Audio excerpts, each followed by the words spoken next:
شامی صاحب سر بڑی اہم ایک تو وہ جو پریکٹس اینڈ پروسیجر ترمیمی ایکٹ 2024 وہ منظور ہو گیا سپریم کورٹ میں سر ججز کی تعداد بڑھانے کا بل، تعداد 34 ہو گئی اور 9 سے 12 جو ہے تعداد ہو گئی ہائی کورٹ میں، جبکہ اسلام آباد ہائی کورٹ میں سر، اور پاکستان آرمی ترمیمی بل 2024 آرمی ایکٹ 1952 میں ترمیم ہو گئی ہے۔ اب سروسز چیفز کی جو مدت ملازمت ہے وہ سر بڑھا کر 3 سے 5 سال کر دی گئی ہے۔ یہ شامی صاحب کتنا اہم ہے، کتنا ضروری تھا یہ پالیسی کے تسلسل کے لیے؟ 5 سال۔ اب جنرل عاصم منیر جو ہیں وہ 5 سال آرمی چیف رہیں گے۔ صحیح۔ تو اس سے میرا خیال ہے کہ استحکام پیدا ہوگا۔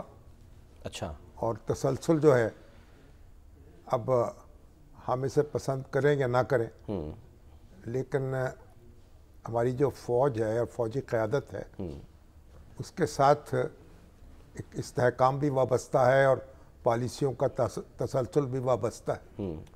تو یہ گویا پالیسیاں جو ہیں جو اس وقت جاری ہیں اور معاشی طور پر بھی اور سیاسی طور پر بھی اور خارجہ پالیسی کے محاذ پر بھی، اور سیکیورٹی ان میں ایک تسلسل برقرار رہے گا۔ سیکورٹی میں دیکھیں، یہ جو پاکستان کے جو پہلے آرمی چیف ہیں جنرل فرینک میسروی، یہ برطانوی شہری تھے، رائل جو فوج تھی اس کا حصہ تھے۔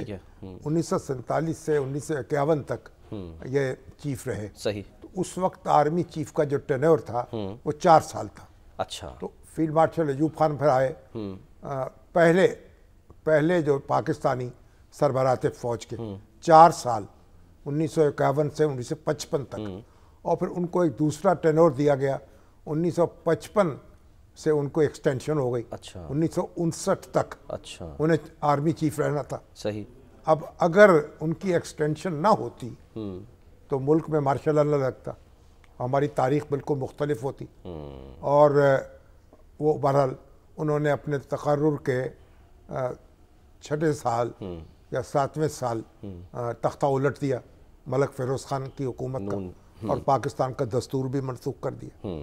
اس کے بعد پھر جب یہ ذوالفقار علی بھٹو برسر اقتدار آئے سقوط ڈھاکہ کے بعد، اور دستور نیا ہمارا بنا، اس میں آرمی چیف جو ہے اس کی مدت ملازمت 3 سال کر دی گئی۔ ٹھیک ہے۔ ٹینور 3 سال ہو گئے۔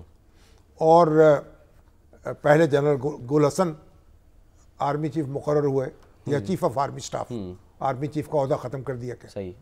کمانڈر ان چیف نہیں کہتے، چیف آف آرمی سٹاف۔ صحیح۔ تو لیکن ان کو پھر اس سے پہلے ہی جبری طور پر رخصت کر دیا گیا، استعفیٰ لے لیا گیا ان کا۔ اس کے بعد ٹکہ خان آئے، جنرل ٹکہ خان، وہ بھی 3 سال، پھر جنرل ضیاء الحق 3 سال۔ اس سے پہلے موسیٰ خان ایوب خان کے جو جانشین تھے، تو ایوب خان نے جب عہدہ چھوڑا تو موسیٰ خان پھر 4 سال کا ٹینور تھا ان کا، اور 2 ٹرمز ان کو ملی، 8 سال تک وہ آرمی چیف رہے۔ ٹھیک ہے۔ اب یہ جو 3 سال کا ٹینور ہے، پھر اس کے بعد وہی چلتا رہا، لیکن اس میں بھی ایکسٹینشن ملی۔ تو پہلی تو یہ ہوا کہ یحییٰ خان تو بہت یعنی عبرتناک ان کا انجام ہوا، پاکستان دولخت ہوا اور بڑی رسوائی کے ساتھ وہ رخصت ہوئے۔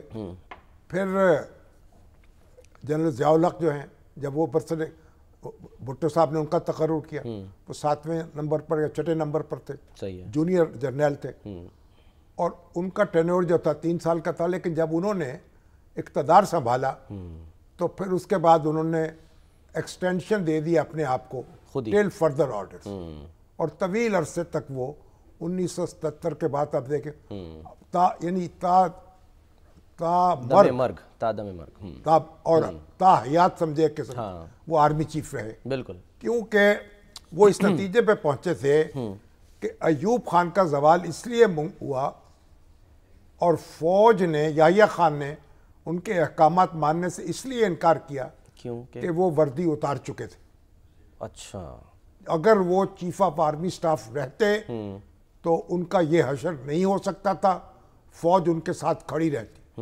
تو پھر انہوں نے جنرل ضیاء الحق نے یہ فیصلہ کیا کہ وہ وردی نہیں اتاریں گے۔ اچھا۔ صدر منتخب ہو گئے لیکن وردی نہیں میں رہے۔ ٹھیک ہے۔ پھر اس کو فالو کیا جنرل پرویز مشرف نے بھی. لیکن انہوں نے سر وردی اتاری بعد میں. انہوں نے کہا وردی نہیں اتاروں گا میری کیونکہ کھال وردی ہے. میں میری طاقت ہے, اور میری کھال ہے, یہ کہتے میری کھال ہے. لیکن جب کھال کھینچی گئی, جب انہوں نے معاہدہ کر لیا نا ایم ایم اے سے, متحدہ مجلس عمل سے, کہ میں وردی اتار دوں گا, صحیح, اور اس کے بعد انہوں نے وردی اتارنے میں پس و پیش کیا, تو پھر ان کے ساتھ برا معاملہ ہوا. ہاں جی, تو بہرحال اس وقت آرمی چیف جو ہے اس کی جو طاقت ہے وہ وردی میں ہوتی ہے. جنرل اشفاق پرویز کیانی کو بھی پوری ایک ٹینور جو ہے ہاں جی, اس کی ایکسٹینشن ملی. لیکن جو ہمارے نواز شریف صاحب تھے وہ ایکسٹینشن کے قائل نہیں تھے. انہوں نے جنرل راحیل شریف کو ایکسٹینشن نہیں دی, اور باجوہ صاحب کو بنا دیا چیف آف آرمی اسٹاف. ہاں جی, اور پھر اس کو بھگتا انہوں نے, اور باجوہ صاحب نے ایک ایکسٹینشن لی, اس کے بعد دوسری کی تیاری کر رہے تھے کہ وہ پھر ان کو رخصت ہونا پڑا.